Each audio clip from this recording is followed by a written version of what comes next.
Sejam bem-vindos ao segundo episódio do Brácara Podcast. O meu nome é Paulo Miranda, sou o locutor deste programa. Hoje temos aqui o Daniel Pinto, com 36 anos de idade, está certo, Daniel? 37, pronto, estás a ver. Eu tenho arquiteto como formação académica, é o atual presidente da Junta de Freguesia de São Vicente em Braga, apoiada pela coligação Juntos por Braga, é ex-membro da direção também da Junta de Freguesia de São Vicente, fez parte do Executivo, trabalha na Câmara Municipal de Braga nas áreas de Ambiente, Energia e Proteção Civil, ativo em associações institucionais locais, incluindo a Irmandade de São Vicente, Centro Social da Paróquia de São Vicente, como objetivos e prioridades concluir projetos já iniciados, melhorar a qualidade de vida dos vicentinos, manter os espaços públicos e áreas verdes, apoiar as escolas e comunidade e promover soluções ecológicas. Não sei se disse tudo, Daniel, se ainda falta aqui acrescentar mais alguma coisa. Antes de mais, boa tarde e obrigado pelo convite. É sempre um gosto poder passar aquilo que também é a nossa experiência, o nosso compromisso com a Freguesia de São Vicente, da qual eu sou, de forma muito sincera, amante e sinto que esta é a minha freguesia.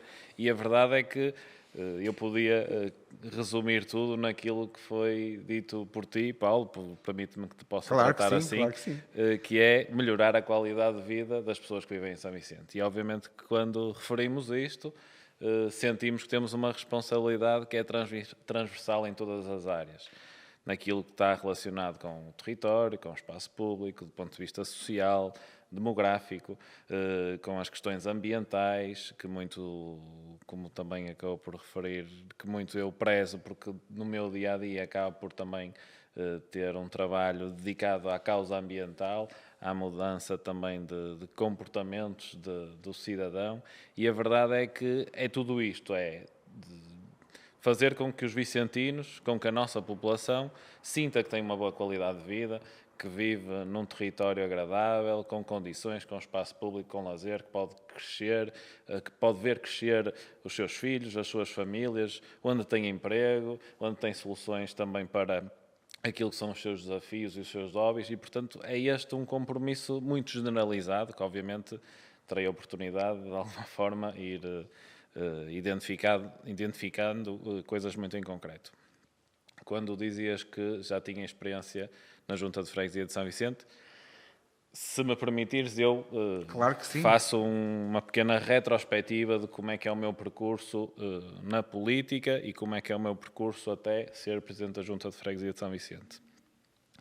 E é muito claro, eu era uma criança, digamos assim, quando comecei a participar nas assembleias de freguesia da nossa freguesia.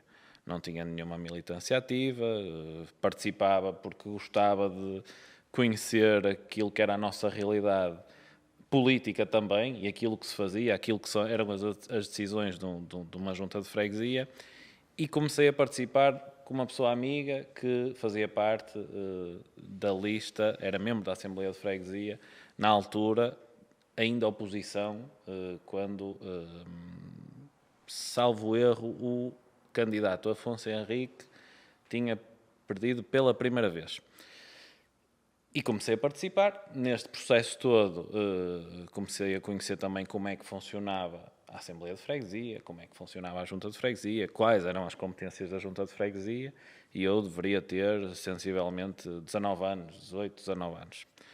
Por afinidade e por alguns amigos próximos que eram militantes no CDS-PP e com vida ativa também na Juventude Popular, na altura, antigamente era a Juventude Centrista e passou a Juventude Popular, acabei por me filiar na Juventude Popular. Neste processo de participação, em 2009, quando o Jorge Pires assume a candidatura, convida-me para integrar a lista à Junta de Freguesia.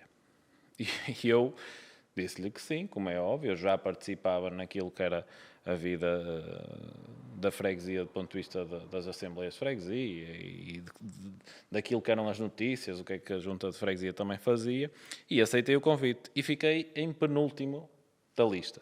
Não era o último porque quem estava a seguir a mim era mais novo que eu e só percebo que tenha sido um dos critérios para eu não ter sido o último. Em 2009, o Jorge Pires vence as eleições. Nessa altura havia uma expectativa muito grande do Ricardo Rio também ganhar as eleições, mas isso não aconteceu. E o Mesquita Machado ganha o seu último mandato. Ou seja, em São Vicente, o Partido Socialista perde, ganha a coligação Juntos por Braga, na Câmara mantém-se o Partido Socialista. E foram 4 anos, recordo-me bem, do Jorge transformar aquilo que era um ciclo político que tinha mais de 20 anos com o antigo presidente José Maria Gago, uma pessoa com a qual eu prezo muito e muito simpatizo. Nesses 4 anos, o Jorge transformou de alguma forma muitas coisas que aqui em São Vicente, nomeadamente aquilo que era o próprio funcionamento interno da Junta de Freguesia, e eu continuei a fazer aquilo que fazia, a participar nas Assembleias de Freguesia. Estava no público, apesar de ter feito parte da lista, não era eleito, estava no público, gostava muito de também... Lembro-me que uma outra vez participei com uma outra proposta, enquanto público, sobre uma delas tinha a ver com os equipamentos desportivos na freguesia e outra com os espaços verdes, recordo-me disso, porque eu morava e moro na urbanização da Volvo. Entretanto, chegamos a 2013 e, num processo natural, eu subi, salvo erro, à 11ª posição e fui, nessa altura, o Jorge repete a vitória, o Ricardo Rio ganha as eleições à Câmara e eu assumi funções na Assembleia de Freguesia. No decorrer do seu mandato, até porque eu, quando estava no primeiro mandato de Jorge, participava nas Assembleias de Freguesia, dava muitos contributos para a elaboração das atas da Assembleia de Freguesia. Diz-me só quantos anos, portanto, 2009, estamos a falar já... António Guterres vai fazer as contas, mas se damos em 2025, em 2009, portanto, 16 anos, eu tenho 37, portanto quase metade da tua vida quase ligada... metade da minha vida ligada à freguesia. À freguesia, sim. Sim.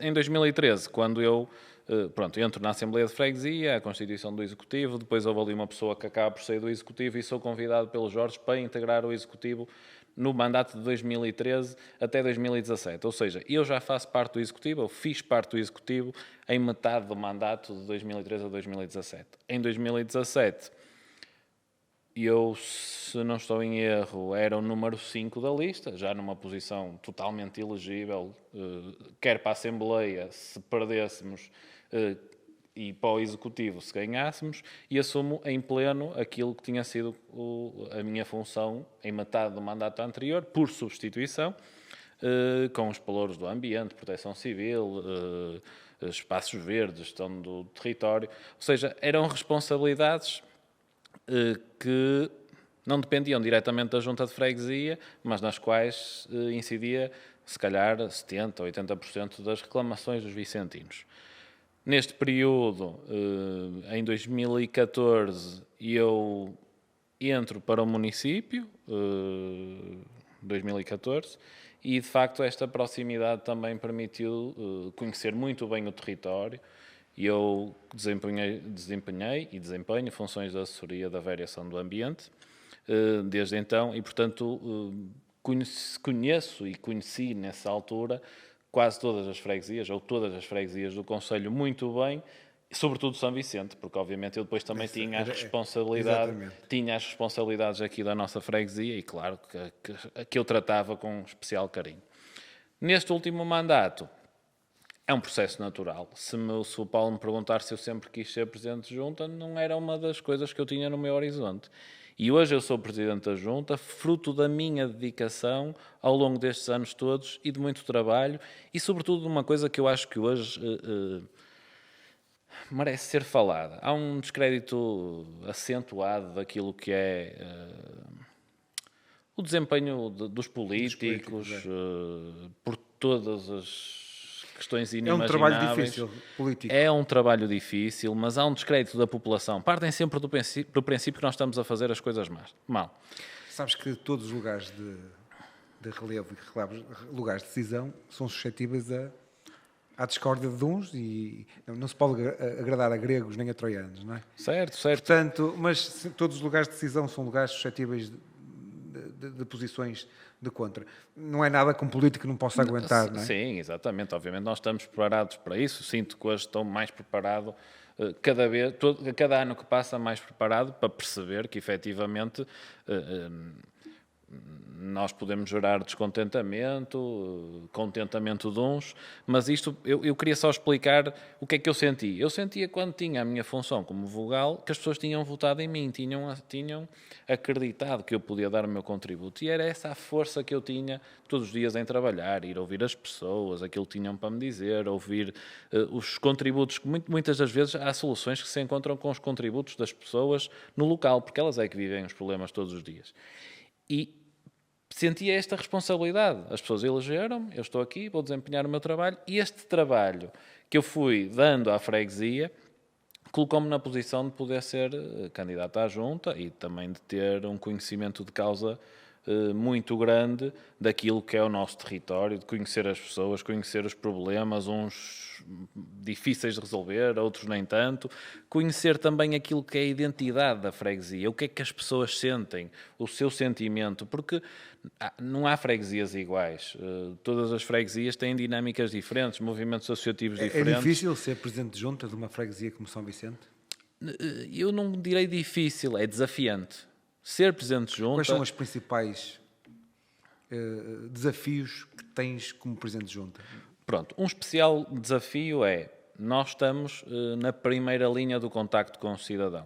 E muitas das vezes não somos nós que não é a nossa ação que entrega a solução àquela pessoa.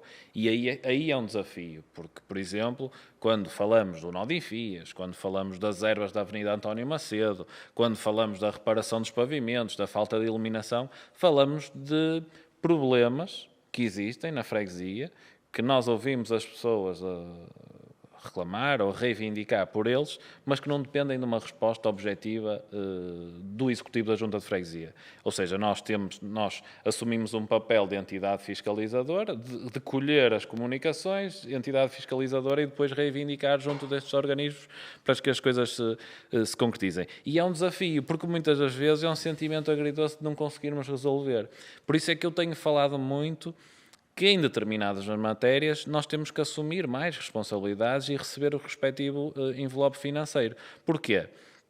Obviamente eu estou a falar de questões relacionadas com o espaço público, com o nosso território, porque 70%, 80% das reivindicações da população incidem sobre isto. Mas depois nós temos as outras responsabilidades, ao nível da ação social, ao nível da educação, do ponto de vista cultural, do ponto de vista ambiental, que são tudo dimensões que também nos permitem ir ao encontro do cidadão para mudar mentalidades, para mudar comportamentos, não é? Quando falamos, por exemplo, das questões de combate às alterações climáticas, nós temos um papel determinante. Nós conseguimos ser 2 vezes consecutivas ecofreguesia, há 2 anos fomos a única, este ano, pronto, há mais 6, e falamos de um território, de um concelho que tem 37 freguesias. E isto é demonstrativo da forma como nós nos posicionamos. Porquê? Porque este galardão vem de alguma forma salientar aquilo que são as boas práticas ambientais, e nós temos programas específicos com as escolas, temos comportamentos dentro da própria junta, nas atividades da junta de freguesia, evitar o desperdício alimentar nas refeições, numa das competências que nós temos, que são as refeições escolares nas escolas da freguesia. As nossas atividades, como disse há pouco, versam sempre sobre a menor pegada ambiental, e isto são comportamentos que depois nós temos que transmiti-los também ao cidadão. E, claro, quando nos focamos muito nas crianças e nos mais novos, é porque percebemos que estes são os cidadãos de futuro e que estas mentalidades é que vão ser as transformadoras. Não é que eu não acredite nas outras gerações, como é óbvio, mas a verdade é que o nosso papel incide sobretudo nos mais jovens. E claro, eu falo nestas áreas de comportamentais, mas se falarmos, por exemplo, no combate ao isolamento, combater, por exemplo, a fraca mobilidade dos mais idosos, ter atividades onde eles possam, de alguma forma, se reencontrar naquilo que é uma mobilidade de ganhar qualidade de vida, aquilo que falávamos logo do início, também temos essa responsabilidade. E o programa às quintas-feiras que temos de atividade sénior gratuita para os séniores da freguesia, são tudo preocupações que nós vamos partilhando. Porquê? Porque temos que estar próximo das pessoas. Esse não é próximo dos vicentinos, aliás, é esse um dos slogans que eu tenho usado nestes 4 anos, porque efetivamente é mesmo isso, é estar próximo dos vicentinos. Muitas das vezes eles trazem-nos um problema, nós não temos a resposta, mas falamos com eles, ouvimos, encaminhamos o assunto e isso só por si já é estar próximo da população, ouvi-la e saber quais são as necessidades. Claro que estes são os grandes desafios, porque nós gostávamos sempre de corresponder com a expectativa. Quando eu próprio também fico parado aqui no trânsito meia hora para passar da zona da Volvo até ao Dom Diogo, obviamente sinto um sacrifício. 4 anos esta obra aqui no António Marinho. O que é que tu achas que veio agravar a situação de trânsito? Agravar, nós todos sabemos que veio agravar, não é? Porque isto era uma zona de passagem para muitos carros e para fugir ao trânsito. Eu pessoalmente fui um crítico, não porque, como morador, acho muito bem, como logista, acho muito mal, porque tirou aqui 90%, 80% de algum comércio na rua. Obviamente que isto é uma zona habitacional, não é uma zona de comércio, indústria, mas também o é, porque as lojas nasceram por baixo dos prédios. Um modelo de planeamento. Exatamente. Mas nota-se que há um descontentamento geral das pessoas que passam nesta zona. Não estou a falar dos vicentinos, não é? Mas das pessoas que querem fugir ao trânsito e não conseguem, não é?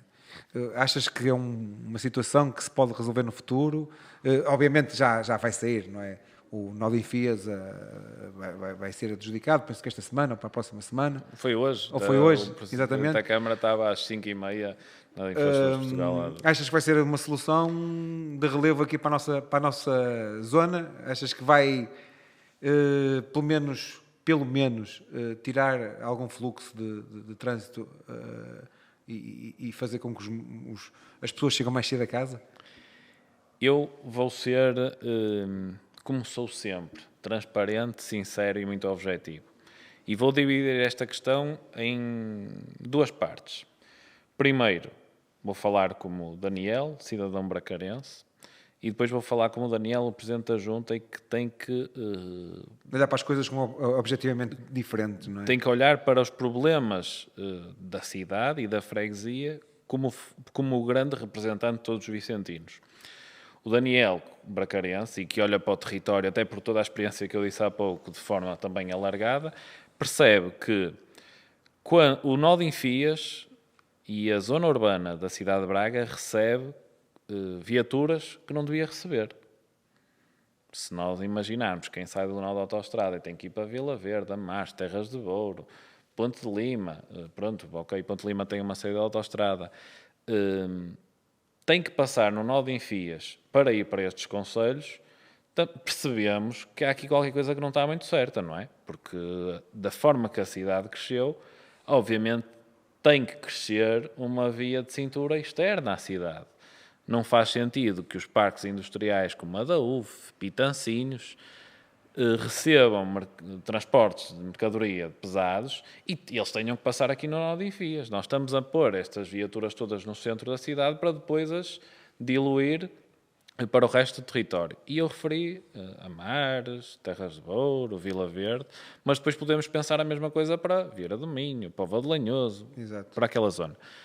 E, em abono da verdade, o que tem que acontecer é um anel de cintura externa à cidade, que permita que as viaturas de mercadorias, e não só, eu já falo das mercadorias, porque estas têm um impacto ambiental também brutal e gigante, que não tenham que vir a São Vicente. São Vicente é uma freguesia urbana.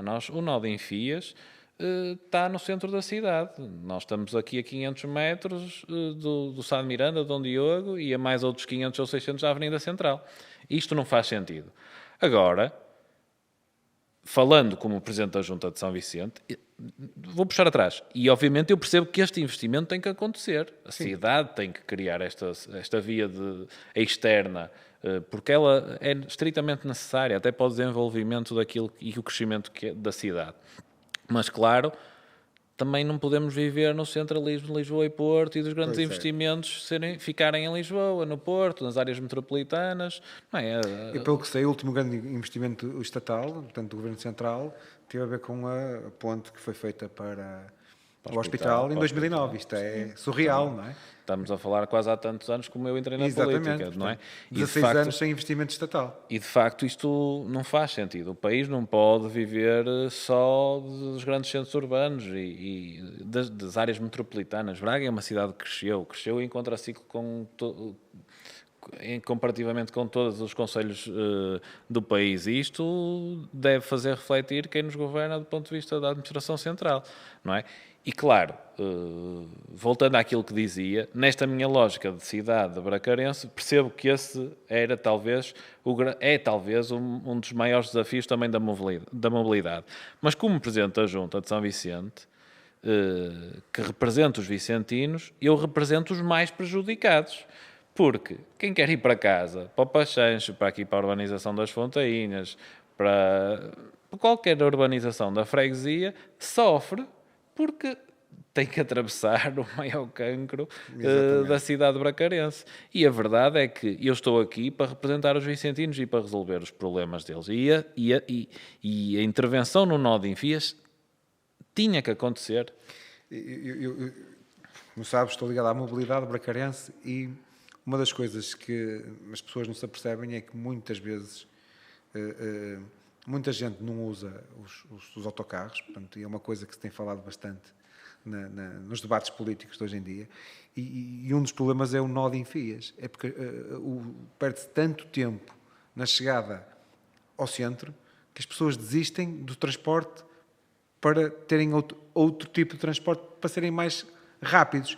E, obviamente, que nós, para melhorarmos a vida dos bracarenses, temos que fazer alterações a nível estrutural, não é? Profundas. Portanto, eu acho, e é a minha opinião, que se nós melhorarmos aqui este ponto negro, que vamos conseguir tirar também alguns carros da cidade, porque o transporte vai chegar mais rápido. Porque as pessoas neste momento querem se deslocar do ponto A ao ponto B no tempo mais rápido, porque as pessoas não têm tempo hoje e querem se deslocar rápido. E, neste caso, os transportes urbanos de Braga não são os transportes urbanos que não oferecem. Os transportes urbanos de Braga tentam oferecer, não conseguem porque o sistema que está montado não deixa. Não é? Eu digo isto sem qualquer problema. Obviamente, há um investimento grande nos transportes urbanos de Braga, uma transformação da frota mais limpa, mais rotas, melhores condições, mas a verdade é que o transporte público só é uma alternativa quando é uma alternativa que funcione. Se nós colocamos o transporte público no meio do trânsito que não anda, não é alternativa, porque ele não vai servir o cidadão. E a verdade é que a cidade está neste dilema do crescimento, não é? Eu costumo dizer que isto são as dores da cidade ter crescido. Primeiro, há um comportamento individual da população aliado a alguma falta de alternativa pelo transporte público que faz com que as pessoas usem o transporte individual, mas depois também há uma oferta de transporte público que não é totalmente eficaz. E o Paulo, tu dizias-me a alteração aqui do sentido da Rua António Marinho. E eu não posso falar disto sem, de alguma forma, contextualizar esta questão. Quando as cidades desenham zonas habitacionais, desenham zonas habitacionais para quê? Para construir habitação. Obviamente que esta urbanização cresceu numa altura em que também se considerava os espaços comerciais nos restos-chão das zonas habitacionais. É um modelo de planeamento da década de 70, 80, de um crescimento muito desenfreado. Mas as zonas as urbanizações são espaços onde as pessoas vão no final do dia, de manhã. São espaços que têm que ter tranquilidade, que têm que ter bons espaços verdes, têm que ter bons equipamentos de lazer, têm que ter um espaço público cuidado, têm que ser tranquilas. E a verdade é que a Rua António Marinho antes do fecho, era uma via alternativa, uma fuga Exatamente. para o nó de Enfias. Aqui nesta rua praticavam-se velocidades certamente superiores a 60, 70 km por hora. Um conjunto significativo de acidentes aqui neste cruzamento com a rua Adelina Arantes e António Marinho. E a verdade é que isto não é compatível com uma zona onde há crianças nos passeios, onde os pais estão a chegar do trabalho e têm a criança... Mas há uma diferença também nas zonas 30 de outros países, como eu conheço pessoalmente, a Alemanha, do que das zonas 30 em Portugal, não é? Uma zona 30 na Alemanha tem lombas e radares. Uma zona 30 em Portugal não tem lombas nem tem radares. Portanto, é difícil depois controlar também. Eu, por experiência, sei que há dias que essas velocidades se praticam, continuam-se a praticar. Portanto, é uma alteração que devia ser feita. Radares, não sei se é possível ou não, porque sou leigo na matéria, não posso, mas lombas seriam possíveis. Tem é que ver essa vontade política e provavelmente não passa pelo Daniel, passa sempre pela Câmara Municipal, sim. não é? Que o Presidente da Junta é limitado, se calhar, nas vias, portanto, tem que ser com a Câmara. E eu, como cidadão e como deixo este repto ao Daniel, falar com quem de direito para ver se minimiza aqui a velocidade. E depois temos outro problema, que nós temos aqui a Polícia Municipal todos os dias a multar, não é? Eles dizem que são pessoas que chamam, acredito que sim, que são pessoas que alertam. É uma dificuldade óbvia das transformações que foram feitas, mas também se sabe que muita gente vem por aqui os carros para poder ir trabalhar. E isso tira aqui algum estacionamento aos moradores, e os moradores sentem essa dificuldade, mas faz parte do processo. Obviamente que ninguém gosta de ser multado. Eu pessoalmente já o fui várias vezes e paguei a multa porque... Também eu. Tem que ser, exatamente, porque sim, porque ou estava em segunda via, ou estava mal estacionado. Faz parte do processo, nós temos de ser mais cuidadosos, mas também acho que é um excesso de zelo por parte de algumas entidades que estão por demais sempre a fiscalizar esta zona nesse aspecto. Tu usaste a palavra correta, que é o processo, não é? Em abono da verdade, é esta transformação. Exatamente. Este equilíbrio que ainda não é propriamente um equilíbrio do transporte público, transporte individual, esta compatibilidade daquilo que é o trabalho das pessoas, a zona onde moram, e de facto eu reconheço que há muitos constrangimentos que se sentem. Há pessoas de mobilidade condicionada que sentem os constrangimentos de viaturas mal estacionadas, há pessoas que sentem o problema de não terem garagem, não terem onde estacionar, chegam ao fim do dia, isso causa descontentamento.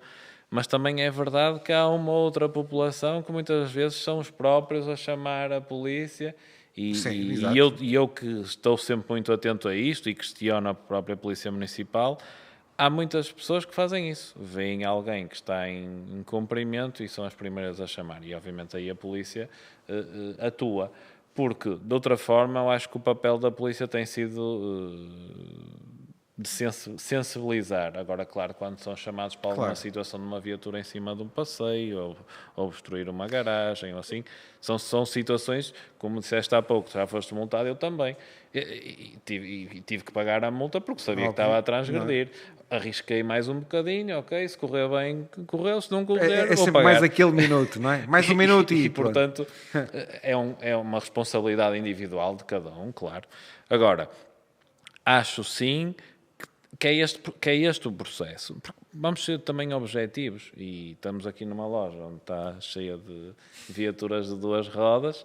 Eu não sei se podia referir isso, sim, mas podes. O espaço onde nós estamos, é o teu espaço. E eu que gosto muito de motas percebo que também tenho carro, comprei um carro. Muitas vezes a maior parte das vezes uso o carro e aproveito também, é uma coisa que nós precisamos em Braga, não estou a falar já da freguesia, já vou ligar ao município, e tu sabes, que és amante das duas rodas, nós temos muito pouco estacionamento para motas em Braga. São estacionamentos das motas, são a primeira linha dos sinais vermelhos onde a moto pode ficar à frente do automóvel ou do transporte público, para depois poder arrancar. Eu vou aproveitar. Achas que o João Rodrigues é a pessoa no sítio certo, no lugar certo, para mudar este panorama em Braga? Achas que, sendo eu vou fazer aqui uma analogia, sendo a irreverência do jovem quanto à experiência de um homem mais velho, não é? Eu estou a falar só em 2 candidatos, desculpem-me os outros, mas um candidato mais velho que se apresenta com mais experiência, não é? E outro mais irreverente, mais novo, que é acusado nos debates televisivos é falta de experiência. Achas que a irreverência dele pode ser uma mais-valia para Braga, por ser mais novo e com ideias mais frescas? Pronto, Digo eu. eu primeiro vou fazer, não é uma inconfidência, porque estas informações são públicas. Eu há pouco disse que tinha 37 anos e eu faço 38 no dia 13 de outubro. E, portanto, vou festejar duplamente, porque vou ganhar as eleições no dia 12 e depois vou festejar o meu aniversário. Mas o João faz 38 no dia 12 de outubro, exatamente no dia das eleições. E, portanto, estamos a falar de 2 jovens que têm exatamente a mesma idade, têm a diferença de umas horas de nascimento e somos da mesma geração. Há 4 anos e eu senti um pouco do que o João está a sentir agora, que é 33 anos, vai concorrer à Junta de Freguesia de São Vicente, a segunda maior freguesia do Concelho de Braga, não é um descrédito, não é um desprestígio, nós já não somos a geração Arrasca, somos uma geração nova que vê o mundo de outra forma, vê o mundo com este olhar muito atento e de comunidade, de estar ao lado de todos. Mas o que é que eu quero dizer com isto? Eu sinto, e como tu acabaste de referir, que as pessoas, o João está a passar por essa dificuldade que é dizerem que ele é muito novo, não é? Mas ele também é muito novo, outros também, se calhar, também são velhos demais. E também já foram novos, não é? E também já são velhos demais. E, portanto, isso é um discurso que a mim não acrescenta muito. Mas também a experiência de alguns, vou falar aqui no candidato do Iniciativa Liberal, por exemplo, o Rui Rocha, que teve estes anos todos no Parlamento, teve como líder da Iniciativa Liberal, portanto, é uma pessoa com alguma experiência política e que se mexe. Não achas que ele também pode interferir na votação e na divisão dos votos dos partidos mais à direita? Obviamente nós falamos de partidos novos, partidos reformados há meia dúzia de anos e que começam a começam a representar muitos eleitores. E obviamente eu, que sou a favor da democracia, respeito a vontade de quem vota em todos os outros partidos. O que eu gosto de fazer é interpretar os sinais da população em relação ao voto nestes partidos. Falaste da Iniciativa Liberal, mas podíamos estar a falar de outros. Falei na Iniciativa Liberal porque acho que a nível de experiência política temos o João Rodrigues, que tem 8 anos na Câmara Municipal, temos o António Braga, que tem a experiência política que tem, temos o Rui Rocha, que também tem alguma embalagem política, temos portanto, o candidato do Chega, que não se nota que tem ali muita experiência política, e quando eu falo nesta comparação, esta experiência política pode ser tanto do Rui Rocha como do António Braga, pode ser interpretada como uma mais-valia para eles e uma menos-valia para o João Rodrigues? Vou tecer considerações sem falar de questões muito concretas, certo? Do ponto de vista daquilo que possa ser o programa eleitoral. O João Rodrigues é vereador de um pelouro importantíssimo, foi vereador no mandato anterior, é vereador agora, conhece muito bem o território bracarense, não haja dúvida disso. Eu, quando falo com o João sobre São Vicente, percebo que muitas das vezes não lhe estou a dizer nada de novo, ou não lhe estou a transmitir uma problemática que seja nova, e isso tem que ser dito.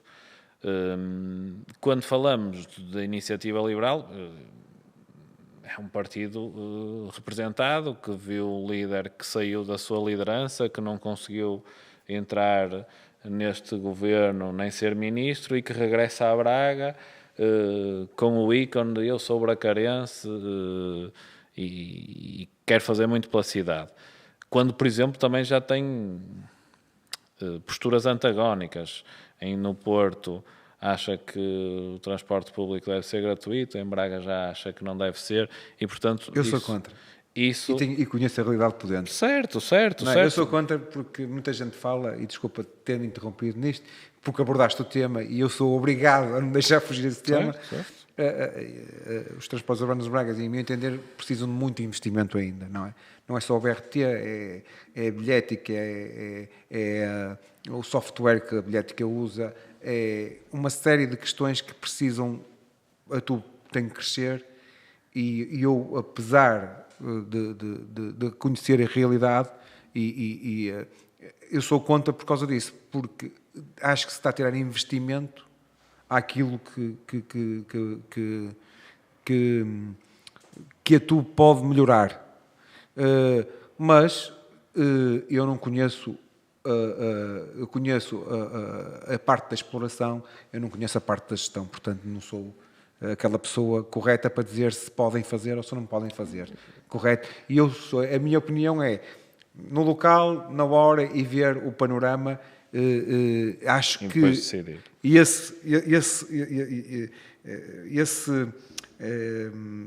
esses valores que caso se concretize, que seriam muito importantes para o investimento em vários setores dos transportes urbanos de Braga. Mas isso é a minha opinião, e é a minha opinião de quem trabalha lá e quem sabe a realidade. E eu vou só fazer dois raciocínios, que um justifica uma coisa e o outro justifica a outra. Primeiro, eu também reconheço que quem quer usar um determinado serviço, desde que ele funcione, muitas das vezes não se importa de pagar. Pronto, esse é um primeiro princípio. Mas também reconheço que quando nós queremos mudar a circunstância rodoviária, a mobilidade, a consciência do cidadão perante o transporte público, se calhar tê-lo gratuito também pode chamar as pessoas a utilizá-lo. E, portanto, também fico aqui meio dividido em relação a isso. Mas também as pessoas têm que saber uma coisa, Daniel, que é, até aos 24 anos, os transportes já é gratuito. Portanto, os miúdos, desde os 4 até aos 24, se forem aos serviços, já não pagam.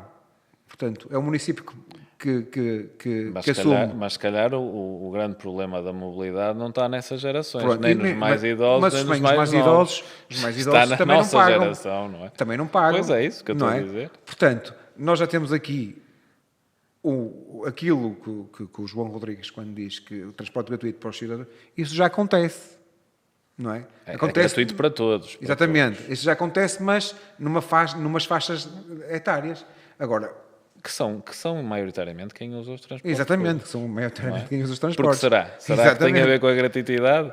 Não. Também não sabemos, não é? Não, porque eles iriam usar o transporte porque não tinham outro meio para o fazer, não é? E o transporte, eu conheço, eu sei a realidade. Portanto, as pessoas iam usar na mesma, quer pagassem, quer não pagassem. Mas porquê é que nós também não pensamos e não achamos que tem que haver maior investimento do Estado Central nos transportes urbanos de Braga? Não é? Nós se olharmos para uma Carris, se olharmos para uma, não sei, no Porto, com STCP, quantos milhões o Estado Central não mete nestas empresas de transportes? E em Braga? E dinheiro dos impostos dos bracarenses também, não é? Quer dizer, uma coisa eventualmente também poderá ser compensada com outra. Há um bocado falávamos do centralismo. Braga cresceu, contrariamente a todos os outros concelhos do país, e, portanto, nós não podemos... Braga está ali num cantinho... Não, tem que haver investimento público do Estado Central na nossa cidade. A cidade está a crescer, o concelho está a crescer imenso. Não é? E, portanto, é preciso dotar os serviços públicos ao mesmo patamar, dotá-los de recursos humanos, de condições de funcionamento, e isto não pode ser, não podemos cobrir o sol com a peneira, não é? Porque é sempre a velha máxima, vamos empurrando com a barriga e alguém há de resolver, alguém há de suprir a necessidade, isso não pode ser. E, como disse, há argumentos para os dois lados. Sem dúvida. Em relação à questão da gratuitidade, por um lado, a gratuitidade pode atrair uma determinada faixa etária a Exatamente. utilizar, certo? O que é importante dizer é que já é gratuito em duas faixas etárias. Pode ser alargado, para residentes. Se vai causar muito prejuízo, não é?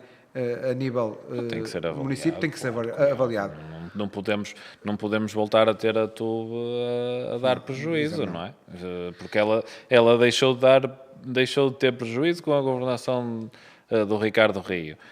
E, portanto, não podemos voltar ao passado, não é? Porque, como é óbvio, isso não faz sentido absolutamente nenhum. E eu sinto que o João tem essa capacidade, Daniel, essa visão de futuro transformadora, não é? Exatamente, portanto... Quando falávamos há pouco dos candidatos, eu acho que é um bocado isto. Eu não vou estar a tecer considerações sobre António Braga, uma pessoa que tem o seu percurso político, mas que está desligado da vida ativa da cidade, da vida política ativa da cidade, talvez há mais de 15 anos, não é? Tipo, se imaginarmos que num debate televisivo ele vai falar de duas ou três coisas que fez enquanto era vereador, isto é completamente, não quero dizer redutor, não é?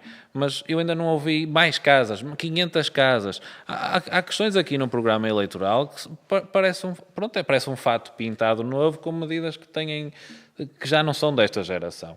O problema da habitação, claro que também se resolve com a construção de nova habitação, mas não se resolve, mas resolve-se fazendo com que o mercado baixe o preço médio, permitindo haver mais construção, alargando a área de construção, a capacidade construtiva. Não é os impostos, não é os nossos impostos permitirem construir mais habitação para depois... isso é um modelo. Eu não queria entrar muito por aqui, porque depois também tenho uma opinião muito pessoal sobre isto. Porque quando olho para a questão da habitação social, acho que há um modelo estranho da população. Sem dúvida alguma, tem que apoiar a população num momento mais difícil e fragilizado das suas vidas. Mas não tem que dar casas para a vida toda a uma determinada família porque eles não se querem promover no elevador social. Claro. Isso está completamente errado eu não tenho nenhum discurso xenófobo, nem de extrema-direita. Toda a gente sabe qual é a minha filiação partidária, sou um partido de centro-direita, moderado.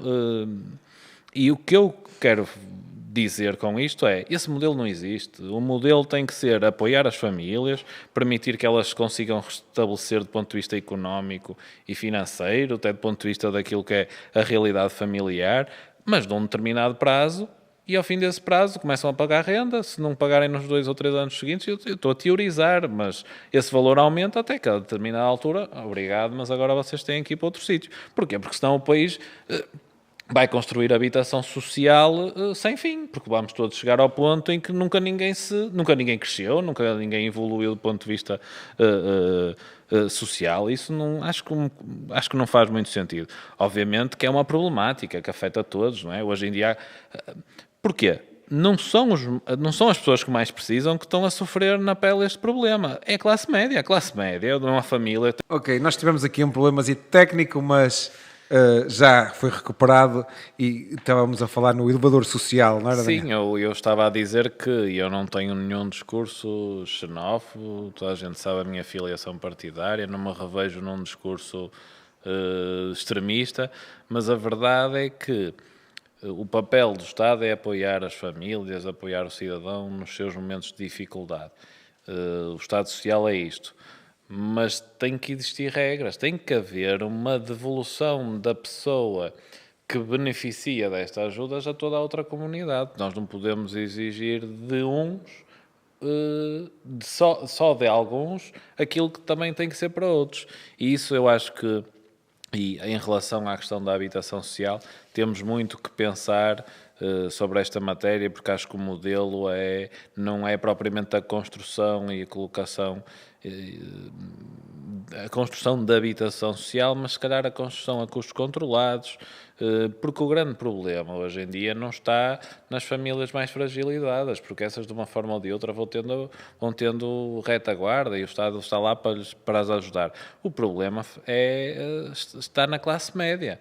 Uma família que tenha 2 filhos, que tenha os filhos na escola, que tenha um carro para se movimentar, com 2 rendimentos, que tenham uma renda para pagar ou um empréstimo, percebe que o seu orçamento familiar está completamente esmagado e tem que fazer muitas vezes opções difíceis.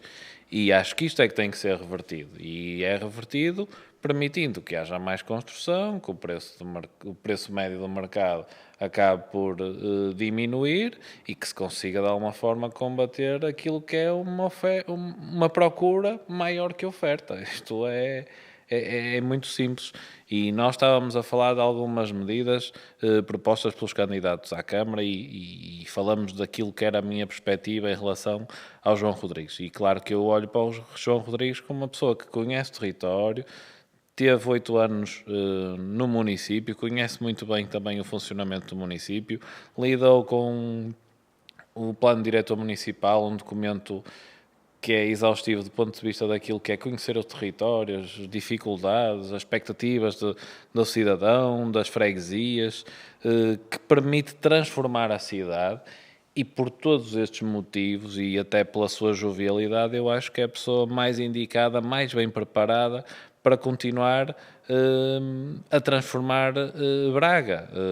E claro que eu não podia ser ingrato se não disser que a governação do Ricardo Rio também teve esta capacidade transformadora, não é? E isso é inequívoco. Braga é uma cidade conhecida, reconhecida e claro... Temos uma Braga melhor ou pior? Temos uma Braga diferente. Temos uma Braga de portas abertas para o país, para a Europa, para o mundo. Temos uma Braga que soube atrair investimentos. Temos uma Braga que soube atrair turismo. Temos uma Braga que permitiu criar empresas, gerar emprego, que permitiu transformar-se, atrair população, atrair pessoas para se fixarem em Braga, mas também temos uma Braga que está a sofrer as consequências disso tudo, que é as dores de crescimento, com trânsito caótico, com um espaço público mais degradado, porque ele é muito mais utilizado. A nossa freguesia sofre bastante. A nossa freguesia é das que mais sofre. É das que mais sofre. É das que mais sofre. Não é? Daniel, qual é a tua perspectiva em caso de vitória nos próximos 4 anos? O que é que tu podes trazer mais e melhor? As pessoas têm que perceber uma coisa também. O Daniel não trabalha sozinho, tem uma equipa por trás que o ajuda, não é? Claro. E essas pessoas são tão importantes como o presidente da junta, não é? Tanto às vezes ou mais, porque fazem um trabalho que muitas vezes o presidente não chega, nem pode, não é? Eu quero muitas das vezes não se percebe, não é? A importância também da equipa, não é? E a pergunta que eu te faço é que os próximos 4 anos vão ser melhores, vão acabar projetos, as tuas ideias para os próximos 4 anos? Eu fico feliz porque estes 4 anos que passaram, há aqui 2 grandes mudanças. Talvez mais que 2, mas pelo menos 2 são completamente irreversíveis. Uma delas é a adjudicação da obra do Nó de Enfias. Isso era uma prioridade das prioridades. A segunda era recuperar e requalificar a Escola Quinta da Veiga, que é o maior centro escolar da freguesia, e também foi para concurso, uma necessidade que tinha mais de 20 anos, que era reivindicada por toda a comunidade escolar, e foi este ano a concurso, porque por muita persistência e insistência também da Junta de Freguesia. Eu lembro-me de, ao longo destes 4 anos, nas festas de final de ano, falar sempre é para o ano, porque claro, quando eu ia para estes momentos, perguntava sempre ao vereador da tutela, então como é que temos a questão da obra da Quinta da Veiga? É para o ano, já vai entrar no próximo PPI. E eu via sempre estas coisas. E mais uma vez eu quase que acabava por dar mais uma mentira a toda a gente naquele dia. E claro, isso era ingrato para mim, até ao ponto em que não há volta a dar. Ou avançam, ou eu vou também tomar outro tipo de atitudes perante este problema, porque é um problema que tem que ser resolvido. Mas também Olho numa perspectiva muito positiva para a freguesia, quando percebo que, e falamos aqui de duas dimensões muito importantes, uma é a mobilidade, outra é a educação. Mobilidade é o problema dos problemas da cidade, educação é o ponto nevrálgico onde nós temos que atuar para transformar a nossa comunidade, para transformar a cidade, para transformar a freguesia, para transformarmos as mentalidades. E isso é positivo. Se acrescentarmos aqui uma intervenção na central de caminhonagem, a linha do BRT que passará na Avenida Norton de Matos e que permitirá, em simultâneo, melhorar e intervir naquela avenida que é a entrada da cidade. Entram milhares de pessoas todos os dias ali e aquele espaço está completamente,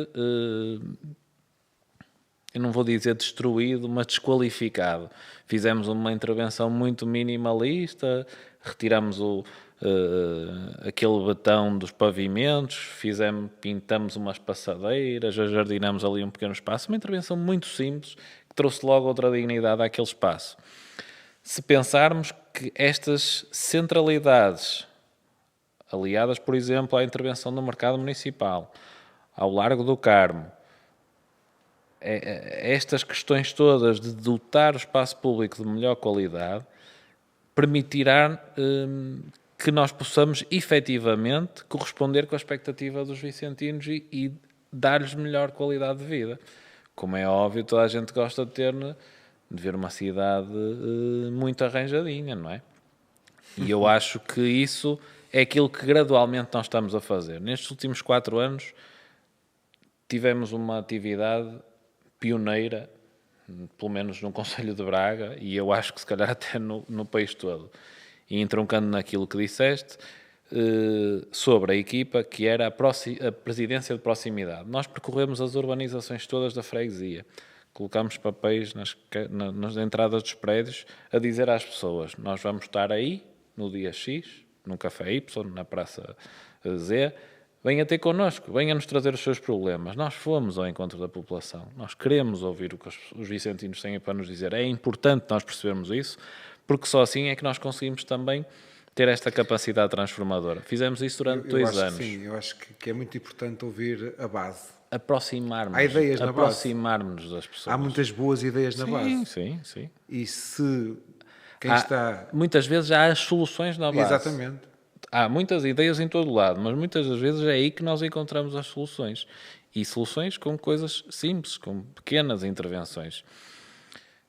E nos próximos 4 anos, para além daquilo que é continuar este trabalho de proximidade, é também dizer ao município: nós estamos cá para ter mais responsabilidades, para podermos intervir no território de forma mais rápida, mais consistente, para ir ao encontro da necessidade da população.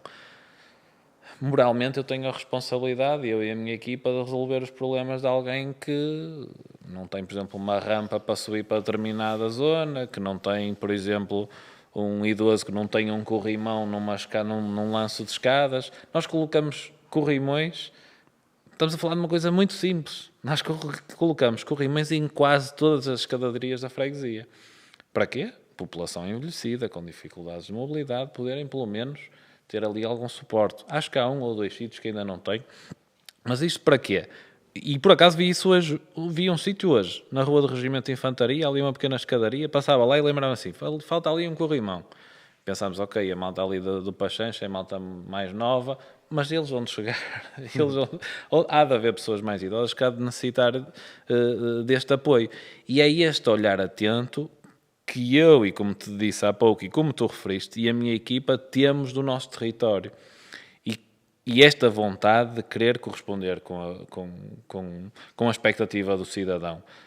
Ter mais espaços de lazer mais qualificados, parques infantis melhorados, mobiliário urbano em melhores condições, ter um sistema de recolha de resíduos. Eu não vou dizer que ele não é eficaz, porque ele é eficaz, mas também precisamos de dizer à população que tem que ter um determinado comportamento para que a freguesia esteja mais limpa. E isso eu tenho tentado dizer a toda a gente. Porque, por norma, o o que as pessoas acham é que eu sou Presidente da Junta, o responsável de tudo sou praticamente eu. Mas há uma responsabilidade individual de cada um do cidadão. Sim, eu quando ouço alguém a dizer as ruas estão sujas, é só papéis, é plásticos, e eu às vezes em tom de brincadeira pergunto assim, por acaso ontem choveu, mas não choveu lixo. O lixo que está nas ruas, o lixo que aparece nos lancis, as poriscas de cigarro que aparecem no chão não choveram, são lançadas pelo cidadão. E isto é preciso dizer isto. Faz parte da educação de cada um, não é? O dever cívico de cada um poder... Eu tenho aqui uma fotografia, e é pena não podermos passar isto. Eu no outro dia estava... Podes, só tem que se aproximar à câmara. Eu vou fazer então este exercício, até porque eu ando mortinho para poder publicar isto, para dizer o quê? Uma coisa muito simples. O cidadão, contribuinte, paga impostos e exige que os seus impostos revertam... Manda-me que eu ponho, que depois aqui no ecrã. Mas isto para dizer o quê? O cidadão, obviamente, paga os seus impostos e exige que os seus impostos...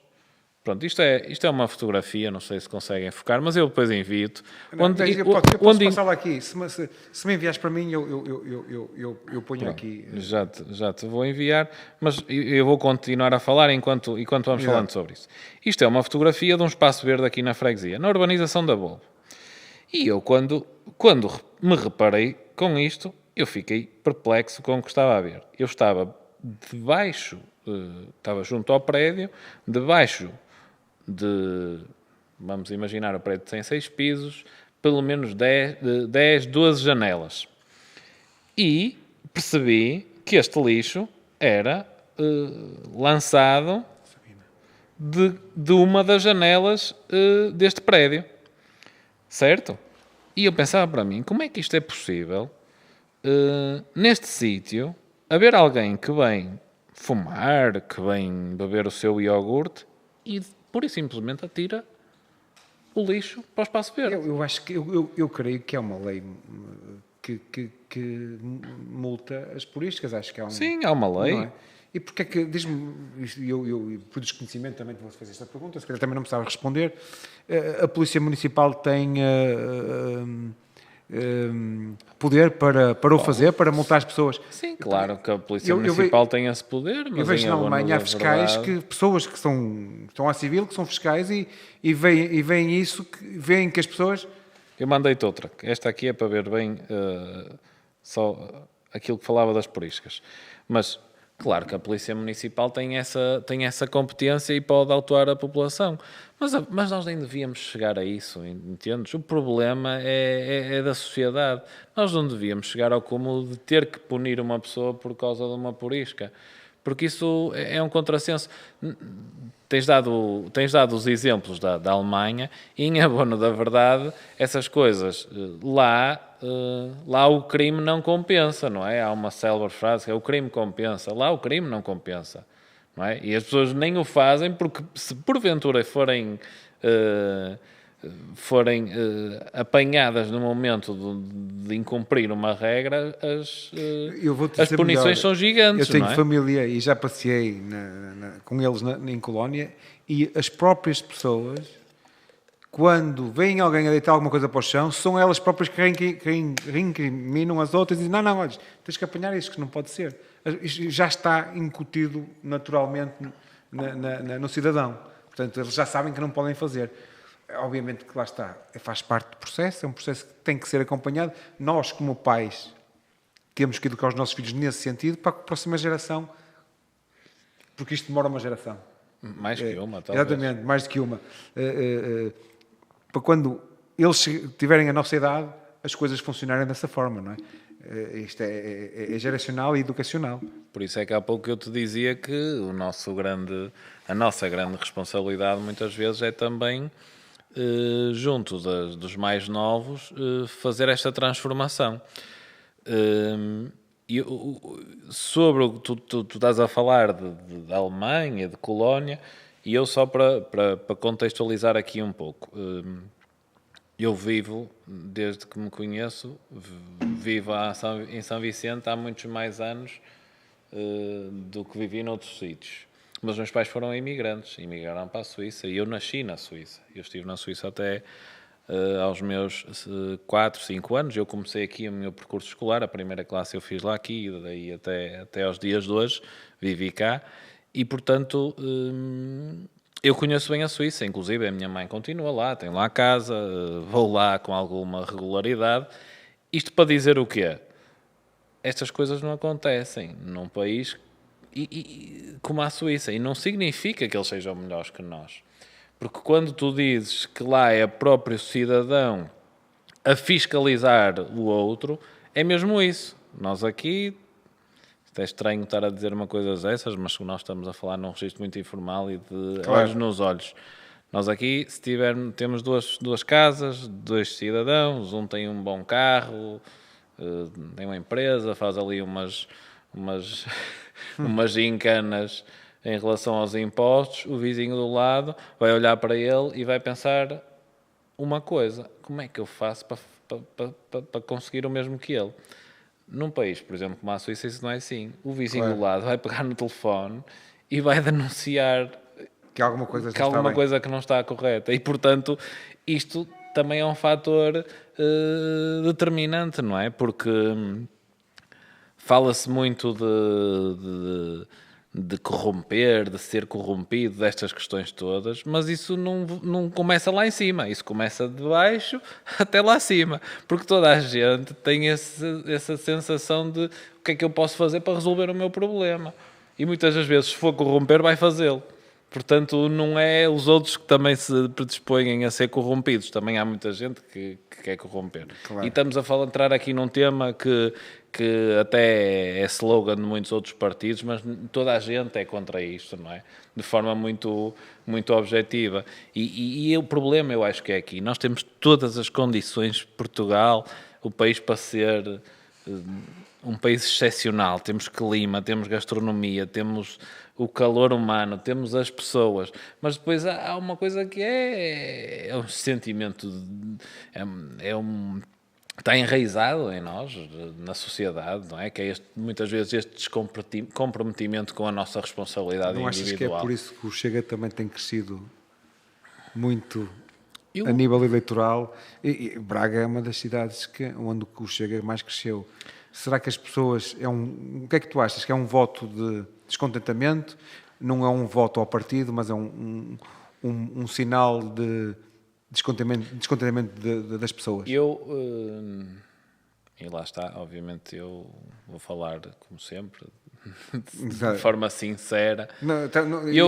Estamos a falar eu respeito o eleitorado do Chega, porque as pessoas que votaram no Chega têm direito ao voto, votam em quem querem e, portanto... Nem é esse o... Isso, mas só para contextualizar aquilo que é a minha interpretação, e, portanto, eu respeito isso. Como eu disse, acho que no início eu referi isso, eu gosto é de interpretar o sentimento, como um eleitor, alguém que vota no Chega. E eu acho que o mérito não está no Chega. É um desmérito dos tradicionais partidos da governação desde o 25 de Abril que faz com que o Chega cresça, porque as pessoas não se revêem na forma como foram governadas ao longo destes 50 anos. E, portanto, porque o que é que o partido Chega, ou os candidatos do Chega dizem em relação às coisas importantes para o país? Eu às vezes penso nisto e olho para o Chega e vejo uma só pessoa, não é? Que é o André Ventura. E eu até penso, o que é que será o partido sem André Ventura? Será que é um partido, o mesmo partido, ou será o André Ventura que segura aquilo?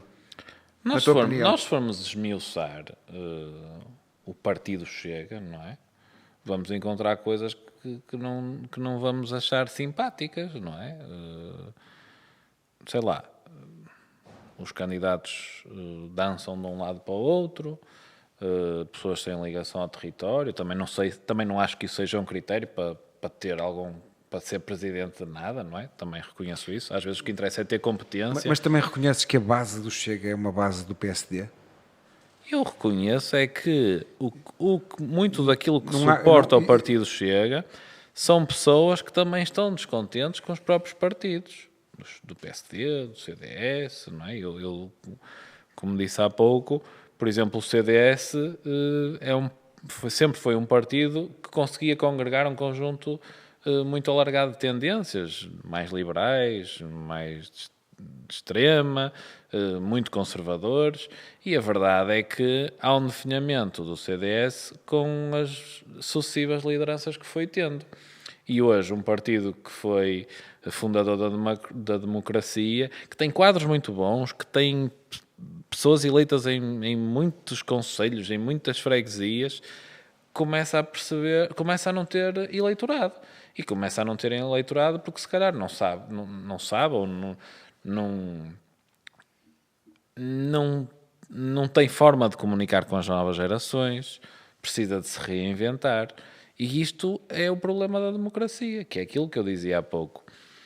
Os tradicionais partidos da governação é que têm o desmérito de ter feito crescer um partido que é questionável do ponto de vista daquilo que são as suas pretensões para o país. Porque, quer dizer, se tirarmos o discurso da xenofobia, se tirarmos o discurso da segurança, se tirarmos o discurso da subsidiodependência, o que é que ouvimos mais dizer do Partido depois um Chega? vazio? Sim, Ele, acho que existe num programa. para a economia não me lembro de ouvir nada. Quer dizer, são aqui 4 ou 5 chavões e que depois se falam deles. Aliás, são 4 ou 5 temas que quem falava deles era o Paulo Portas quando era presidente do CDS-PP. Obviamente falamos de uma pessoa de outro patamar do ponto de vista político. Do patamar, falamos de uma pessoa que é um estadista. O André Ventura, efetivamente, é brilhante do ponto de vista da comunicação e que pega em 4 ou 5 temas que eram eventualmente temas do CDS e explora-os de forma muito populista. E a facto é que isto permite o partido crescer e as pessoas revêem-se no partido e eu respeito quem vota no Chega. Achas que é reverem-se ou será aquilo que tu me disseste que era desmérito dos outros partidos políticos? Sim, mas o problema é que quando é desmérito dos outros, eles crescem, eles implantam-se, eles conquistam juntas, câmaras, possivelmente o governo, e só vamos perceber o que é efetivamente quando eles também governarem. Relativamente, vamos aqui mudar outra vez, vamos passar a falar da nossa freguesia e para não nos estendermos muito mais, porque podemos estar aqui a noite toda, não é? Certo. Já temos água. Exatamente, já temos água e tudo, e obviamente temos as responsabilidades parentais. Também. Não é? Queria-te perguntar sobre, especialmente esta zona, foi uma coisa que eu falei contigo há 4 anos, que foi a falta de mobilidade nesta rua. Nós perdemos aqui o 40 e o 41 que passavam nas Fontainhas e neste momento não há autocarros a passar nesta zona.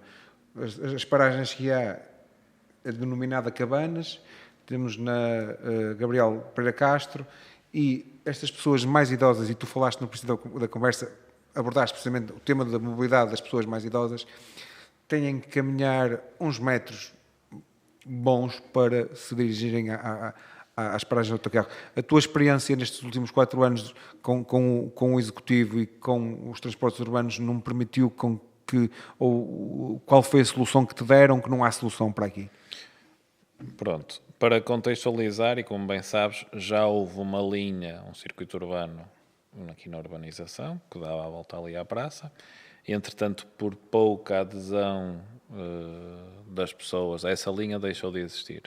E, entretanto, há este projeto das Zonas 30 e o autocarro que já tinha sido suprimido, não digo que é mais...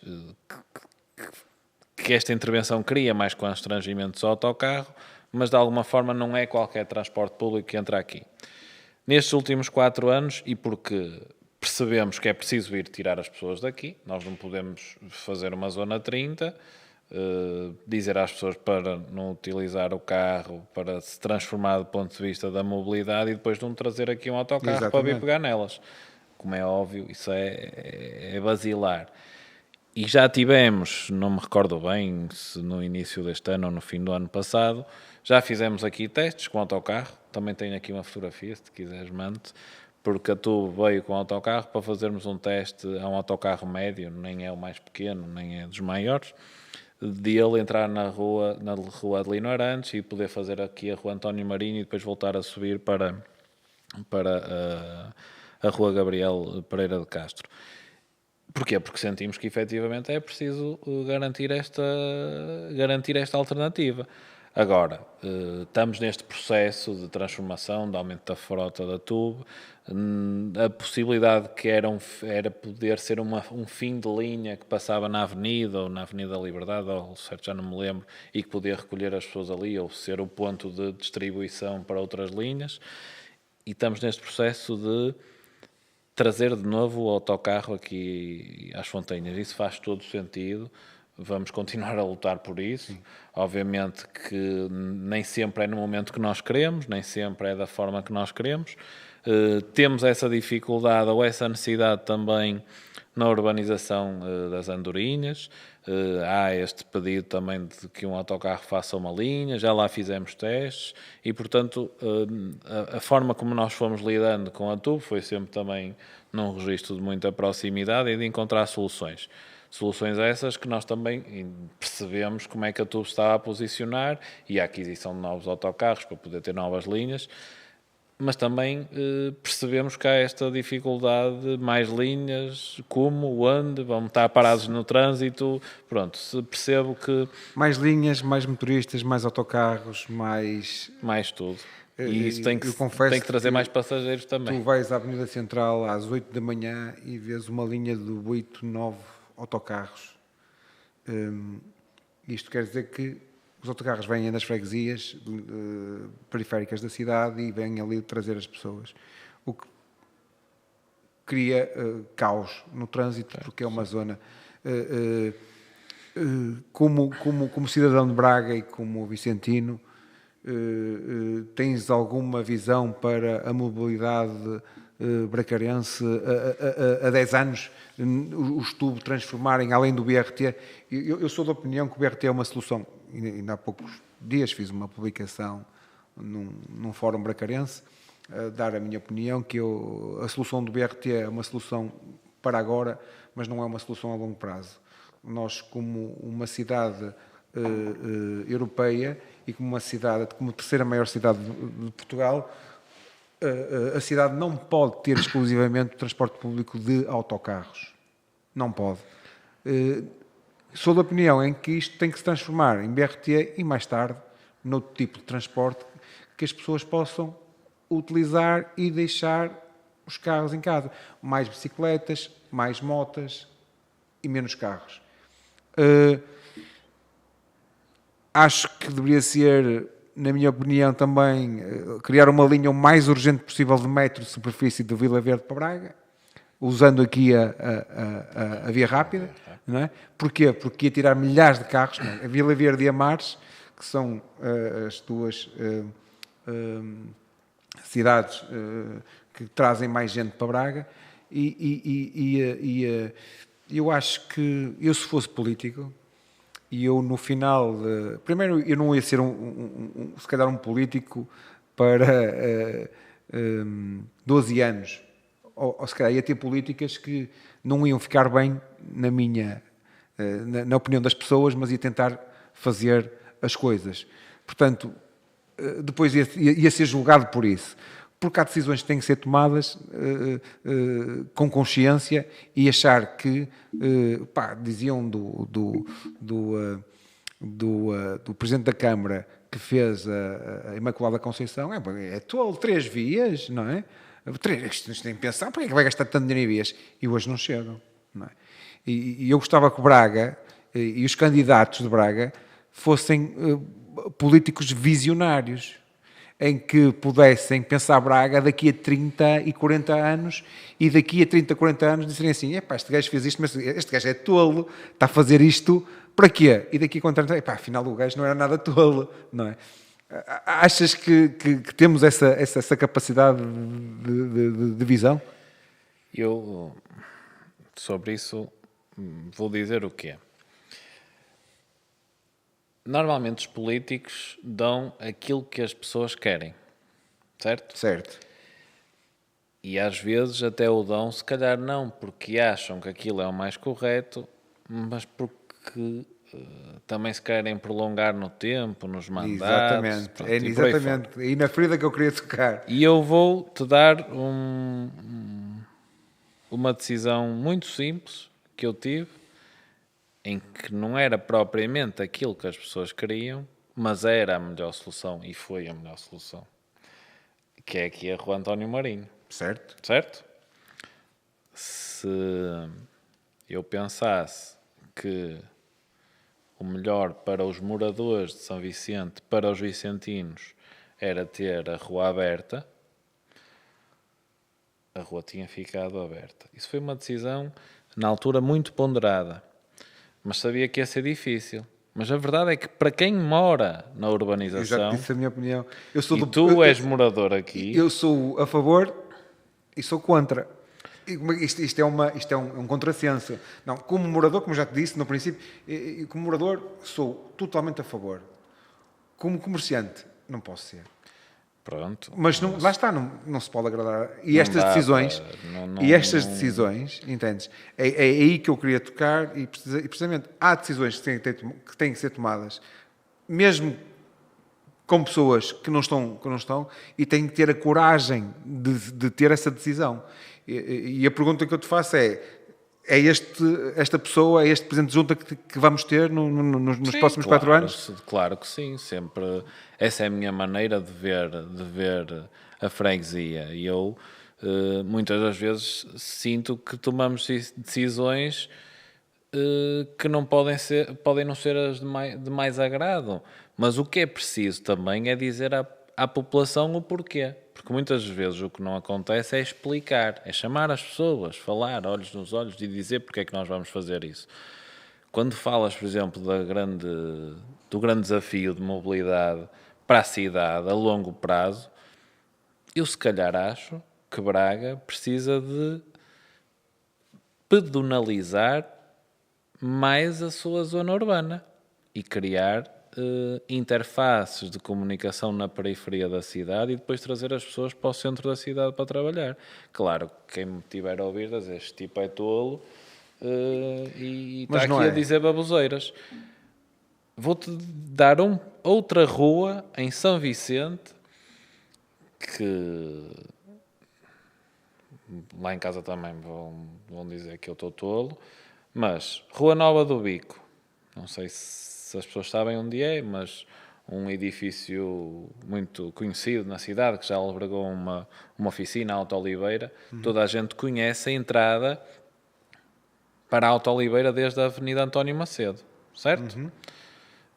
Quem vem na Via Rápida consegue entrar ali, mas também consegue entrar na Via Rápida por ali. Aquela é a Rua Nova do Bico. Eu moro na urbanização da Bolo. E vocês não imaginam o trânsito infernal que a Rua Mário de Almeida tem. Porquê? Porque é uma escapatória, nó de Infios. Exatamente. Para os carros que depois entram António Macedo. Se proibíssemos, ou pelo menos acabássemos com a entrada na Avenida António Macedo, desde a Rua Nova do Bico, esta urbanização ia melhorar a qualidade de vida de forma substancial para os moradores. Permitiríamos só sair de António Macedo para a Rua Nova do Bico, ou seja, quem vem na Via Rápida consegue entrar para aquela zona, mas daquela zona ninguém consegue entrar na Via Rápida. Não é fácil, não é fácil. Ia haver contestação, mas tenho a certeza absoluta que ao fim de um ano as pessoas vão dizer, não, estou aqui mais sossegado, não vejo excesso de velocidade aqui, consigo andar na rua, tirar uns miúdos. Porque hoje o que me pedem na Rua Mário de Almeida é para eu colocar lombas. As pessoas não têm noção o que é colocar umas lombas num túnel de prédios. Às 2 e 3 da manhã um carro que passa ali e acorda toda a gente. Claro. Isto Não é fácil. Não passa pelos radares? Eu acho que o radar nas zonas... O radar não é uma caça à multa, na minha opinião, neste aspecto. O radar é para prevenir a velocidade nas zonas urbanas. Deste o exemplo das zonas 30 na Alemanha. A realidade noutros países é autênticas barreiras. Pôr uma barreira de betão, onde tem um símbolo 30 aqui, e pôr outra barreira ali. E os carros têm que fazer uma espécie de um S. Sei lá, pode ser uma coisa desse género. Imaginemos agora aqui na António Marinho, temos ali a meio um jersey de betão e mais à frente outro. Os carros têm obrigatoriamente que andar devagar. E depois tem os símbolos. Isso também é uma medida da calmia de tráfego. Mais disruptiva, mais forçada. Se calhar não é preciso gastarmos dinheiro com controle de velocidade. Sim. Não é? E, portanto, tudo vai também do cidadão. Tudo vai da forma como as pessoas se adaptam, da forma como as pessoas veem de forma o território mais alargado. Não é pensarmos só no nosso problema. Não é? E eu às vezes digo isto. Eu estou na junta de freguesia e recebo as pessoas. Para aquela pessoa, o seu problema é o mais importante de todos. Claro. E, obviamente, eu depois tenho que fazer uma gestão daquilo que são as prioridades. E há uns que, efetivamente, são problemas a sérios, outros nem tanto. E é preciso ser transparente. Acho que a população precisa de políticos que falem a verdade, digam a verdade, exijam também respeito. Não é? Porque eu publico alguma coisa que gera mais descontentamento e sou insultado, palhaço, não fazem nada. Pronto. Quer dizer, as pessoas nem me conhecem, nem conhecem os políticos Mas já do ponto de sabes vista que isso pessoal. faz parte da... Mas não tem que ser assim, porque não, mas... nós não podemos alimentar um discurso de ódio. Quem alimenta o discurso de ódio, isto está explicado, alimenta para dividir, para reinar. E nós não podemos ter os portugueses de bem e os portugueses de mal, porque qualquer dia temos os portugueses contra os portugueses e isso não nos vai levar a lado nenhum. E basta olharmos para a realidade mundial e perceber bem isto. Isto é cíclico, isso já aconteceu noutros países, em grandes países, onde temos uns contra os outros, onde as pessoas deixam de se relacionar socialmente porque uns apoiam uns e outros apoiam outros, e eu acho que nós não podemos desvirtuar aquilo que é o papel, aquilo que é ser democrata, aquilo que é respeitar o próximo, que é respeitar a liberdade de cada um, e portanto eu sou este cidadão e este político que é muito respeitador das regras, muito diplomata, muito moderado, mas que também as coisas têm que ser como elas são. Vamos ter um Daniel daqui a uns anos como vereador? Eu, como te disse desde logo do início, não construí o meu caminho para ser presidente de junta. E, portanto, isso foi um processo natural e não sei, quem sabe. Vamos só...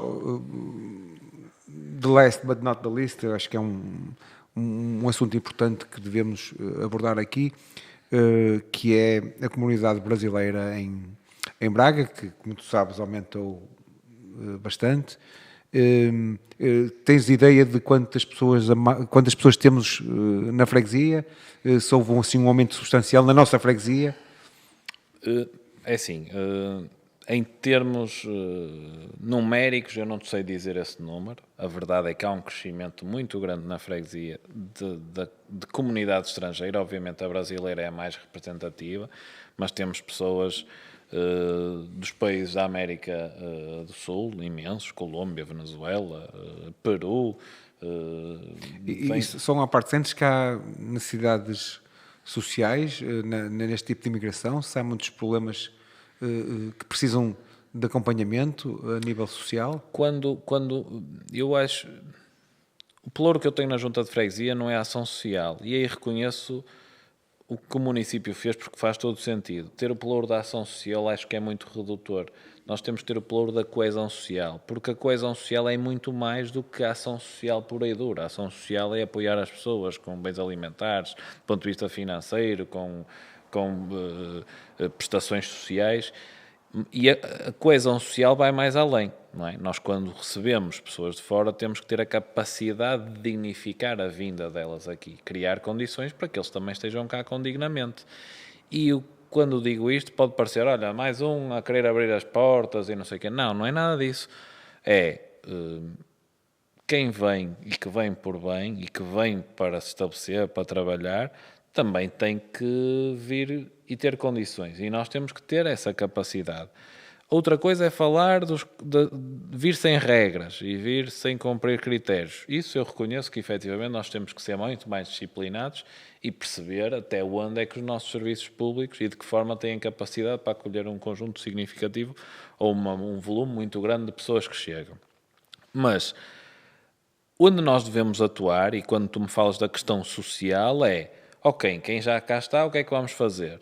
Quando nós vamos a uma escola e encontramos uma turma que tem, sei lá, 15 brasileiros e 2 portugueses, a mim não me preocupa propriamente o cenário de 15 brasileiros e 12 portugueses, porque são 17 crianças que estão ali. Exato. O que eu acho que nós nos devemos preocupar é de que forma é que nós percebemos que esta comunidade vai crescer aqui, de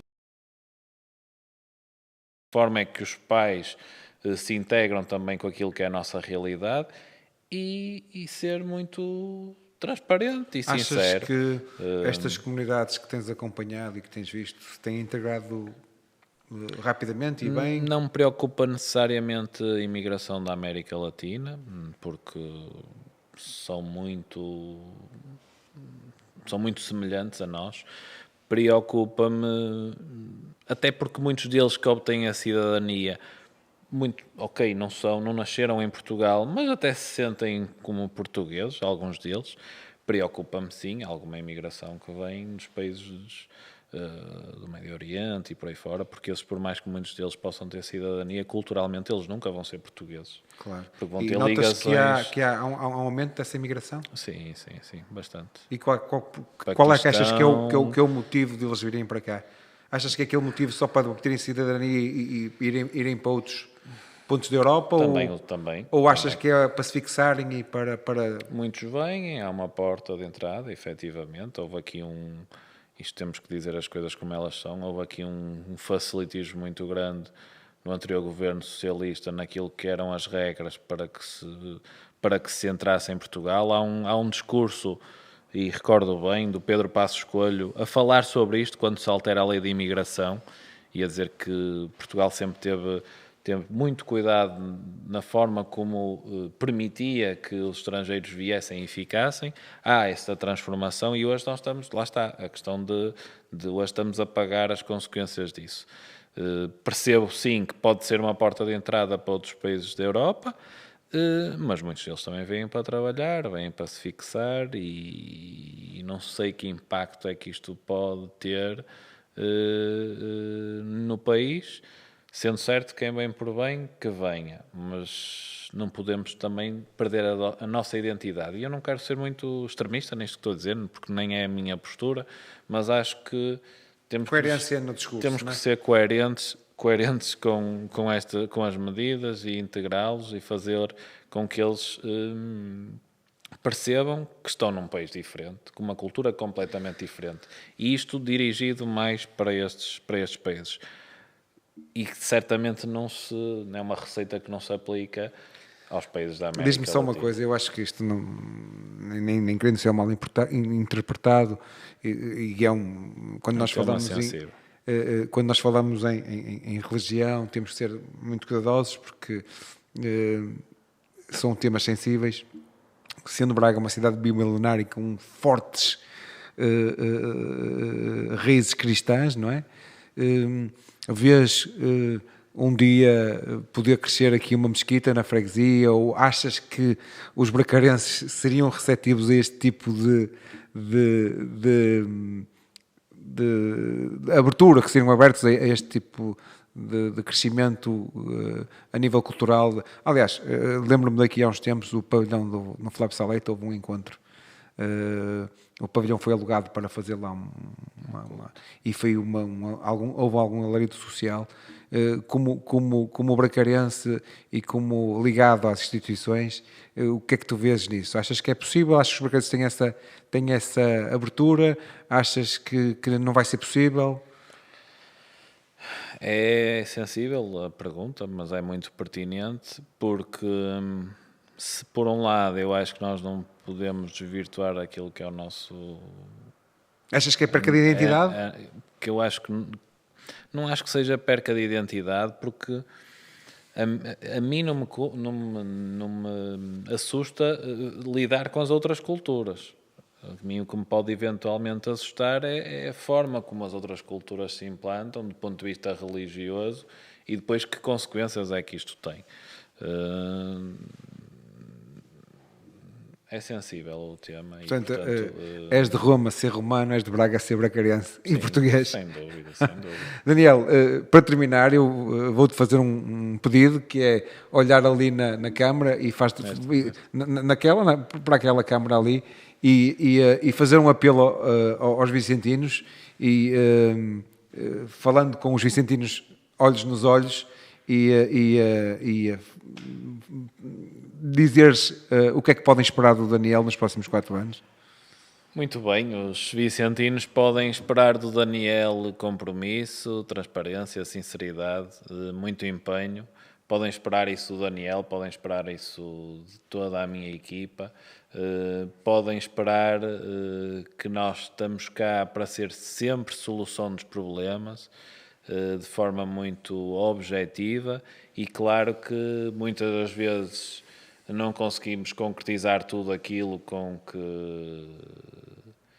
que é a expectativa da população, mas há uma coisa que é de extrema importância. Estamos cá para credibilizar a política, para dizer às pessoas que queremos o melhor e que queremos fazer de São Vicente uma freguesia distinta no nosso concelho, uma freguesia com muita mais qualidade de vida, e é dessa forma que nós olhamos para o território, para conseguir intervir e garantir que todos os vicentinos são ouvidos e são, de alguma forma, acarinhados neste território que é nosso, com esta identidade própria, com um movimento associativo de excelência, e que sintam esta vibração de estamos cá pela nossa freguesia, vamos estar um bocado de nós também para construir uma freguesia de futuro.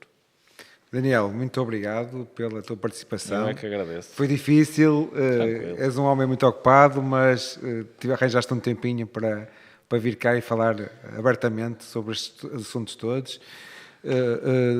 Obrigado aos meus queridos alunos de Erasmus, à Sabina, ao Bruno e ao Marco. Eles cá estão, produziram e realizaram num projeto europeu, portanto, já disse ao Daniel que isto é excelente, portanto, não só vamos ser vistos em Braga, mas também vamos ser vistos na Eslováquia, e tenho muito orgulho de poder trabalhar com uma série de alunos também que proporcionam e podem proporcionar isto aos bracarenses, não é? E aos vicentinos.